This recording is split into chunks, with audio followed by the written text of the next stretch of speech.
Good afternoon, Ospreys. You're watching Nest News, live from the Student Union. I'm Austin. And I'm Aaron. Coming up on today's show, student government election results and judicial complaint. Changes to the LGBTQ+ Center's webpage. House Bill 999. And a sports update. Stay tuned and enjoy the show.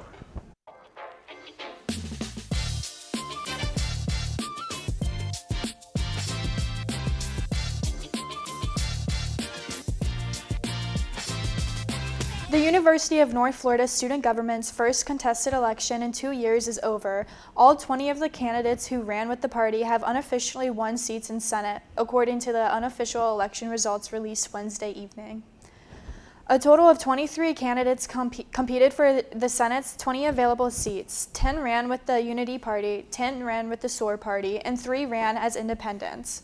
All candidates but the 3 independents who won seats, John Grosso and Emily Sullivan, who ran uncontested, have unofficially been elected student body president and student body vice president, respectively. Of the total 534 ballots that were cast this election, they received 473 votes. With a student population of 16,517 as of the fall 2022 semester, approximately 3% of UNF students participated in this election.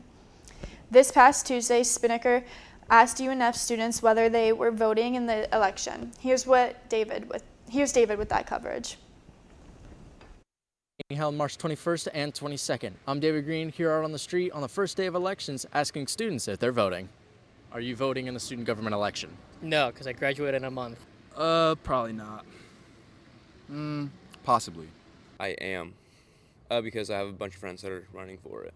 I just don't know enough about the candidates to really make a good opinion on it. Oh, I mean, I go to the school, so I think the decisions that the student government makes, it's going to affect me, so might as well vote. Doesn't take too much effort, so. Sure, why not? Like, I would, if they tell us about it and they show signs, like, if I don't have class, sure. I actually just did it. Really? Yeah, I was in the library doing it, so yeah. Awesome. And why did you vote? I thought it was really interesting because I actually wasn't active in student government. One of my friends, Johnny, he's running for the president, and so he really encouraged us. I don't know much about it, but if I did know more, probably. I wasn't planning on it. Why? I haven't really heard about it. Polling stations were downstairs at the student union and over by the library.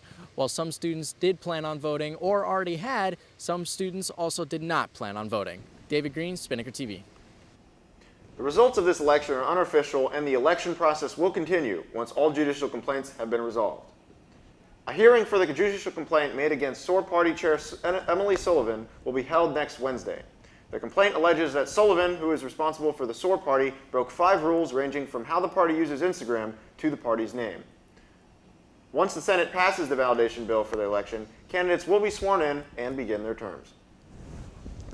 A portion of the University of North Florida's LGBTQ Center's website containing information about drag queen brunches, sex education, and other annual events disappeared on Thursday. LGBTQ Center Director Manny Velasquez Paredes told Spinnaker they were directed to delete the page, but that the reason was above his pay grade. The now deleted section in question highlighted information about all of the center's major events as far back as 2017. Events on that page included the Building Bridges Creating Community Fundraising, Drag Queen Brunch, the Lavender Celebration, LGBTQ History Month, and Sex Week.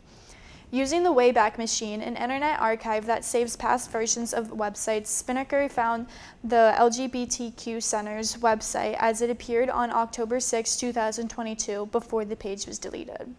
Spinnaker asked University President Moez Lamayam for a statement about why the page was removed, and Chief Diversity Officer and Vice President Richmond Wynn responded instead.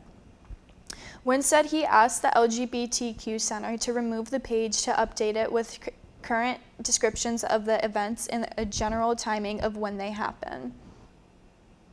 The October 6, 2022 version of the webpage viewed by Spinnaker already included generic descriptions of the events and when they occurred each year, highlighted in bold. This comes in the wake of recent efforts by Florida politicians to ban drag and eliminate funding for diversity efforts in education. To read our full coverage of this news, check out our article at unfspinnaker.com. Florida House Bill 999 has sparked mass debate over the future of Florida education as it seeks to create a higher level of control on public universities from the state. The bill's current version would establish new guidelines for employment and degree programs, implement post-tenure review, and increase online programs if passed. Proposed by Florida Representative Alex Andrade, a Republican, House Bill 999 outlines a system for the Board of Governors to provide each university with direction on removing any or minor related to diversity, equity, and inclusion from its programs. UNF faculty President Elizabeth Brown warned that post-tenure review would practically remove the tenure option. With hundreds of documents to review already, House Bill 999 would only increase the amount of time it would take for faculty to retain tenure. The faculty hiring process would also change completely, as House Bill 999 would make the Board of Trustees in charge of hiring, removing any faculty involvement. Brown said that this change would make selecting a credible candidate much more difficult. Alongside these shifts in power at Florida universities, the bill also proposes the addition of completely online bachelor's and master's degrees. Lastly, House Bill 999 mirrors DeSantis' pledge in January and would prohibit universities from spending funds from any source on programs that promote diversity, equity, and inclusion, for which it has received major backlash from students and faculty across the state. And now to Riley for your sports update. What's up, Ospreys? I'm Riley Platt. It's been a busy week on the diamond. Let's go out to the ball game. First up, they say revenge is a dish best served cold. It's even sweeter with a bat, something that UNF baseball learned on Tuesday. Following a loss to the UCF Knights on the road earlier this month, they had a chance to strike back here at home. The Knights got on the board first, but UNF was quick to answer. Clutch pitching allowed the Ospreys to hang around, with their pitching staff combining for 17 strikeouts on the night. This came to fruition later on in the ninth inning. Down 2-1, the Ospreys were down to their last out, but that didn't stop them.